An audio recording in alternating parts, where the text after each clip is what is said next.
Elle est belle, elle est verte et il va falloir un petit peu de temps pour qu'elle s'accroche bien au substrat qui est dessous et les joueurs, eux, veulent également du temps pour se l'approprier avant de jouer leur premier match. 8700 mètres carrés d'une belle pelouse. Pendant un an, elle a poussé près d'Orléans, à Vitry-aux-Loges, le gazonnier du Stade de France.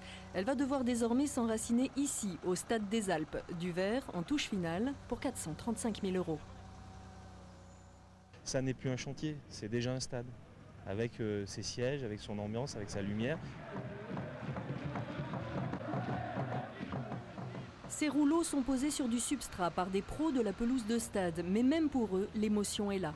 On est fiers de participer un peu à leur jeu, quoi. On se dit qu'ils vont jouer dessus, c'est des stars, nous non, mais c'est bien quand même.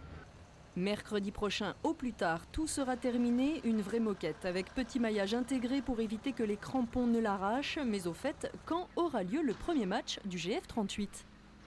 Personne ne sait quand est le premier match. Mais ce que moi j'ai envie de dire, c'est quand nous on est prêt à rentrer. Parce qu'on ne va pas se faire imposer une date non plus. Et il s'agit de ne rien imposer à personne. Nous nous imposons simplement de respecter le cahier des charges qu'on s'est fixé. Début janvier, ce trésor sera prêt à être foulé et la foule prête à siffler ce carton vert.